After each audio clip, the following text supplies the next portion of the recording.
We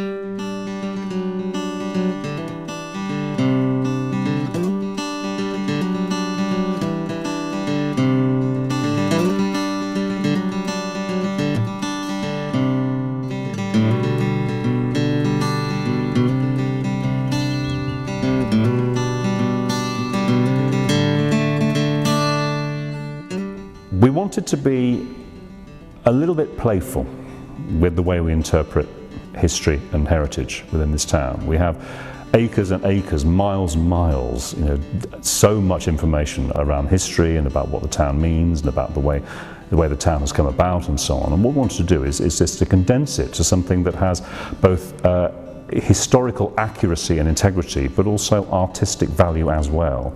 So in looking for a filmmaker to take all that wonderful information and give it a playful and artistic treatment, but also to create something that is very accessible to people coming in. Mary and Simon came to me. They were interested in doing a film, and they wanted me to collate their archival materials such as images, dialogue, and also footage, and to create a film about the story of Wells next to the sea. We needed somebody to come in, make a concise storytelling film that would be shown in the Heritage Center as part of the opening festivities, that was enjoyable and easily accessible to everyone.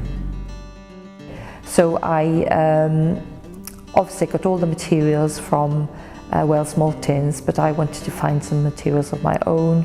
Obviously I went to the library, got lots of information there, but I also went around the town taking lots of photos and videos, certain things that people may not notice, and using them in the film.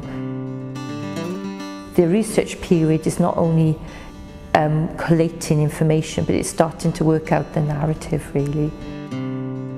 I've coordinated a variety of volunteers. They've gone out into the community, and we've recorded people who live and work and have spent their life here in Wells, and the stories that they have to tell we've captured.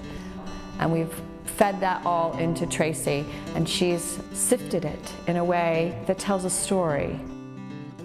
We wanted to find a filmmaker that understood how we operate and understood what we were trying to achieve from our artistic policy and could interpret our information, but also would work alongside us, because we are a growing organisation. We had a very clear idea about what we wanted to achieve, but we also wanted a filmmaker who could take it and make that their own.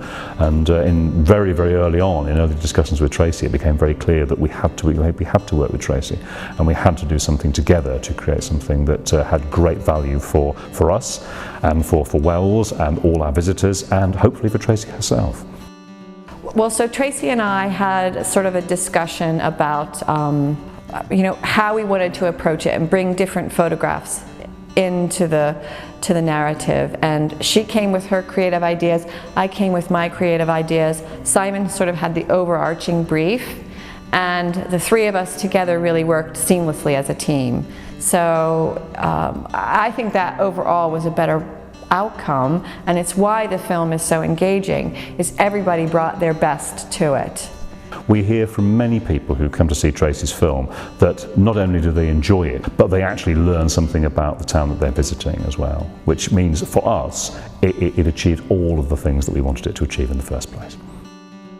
So, I mean, that's the best part of it, when you come up here and there's 20 people sitting and watching the film, and they're laughing, they recognize their relatives, they love how the story is told. Speaking personally, I love Tracy's film because it's fun. It's easy to watch, it's informative, it's playful. So from my point of view, it was a great process and a great end result. But the testing, of course, is our audiences, and our audiences love it.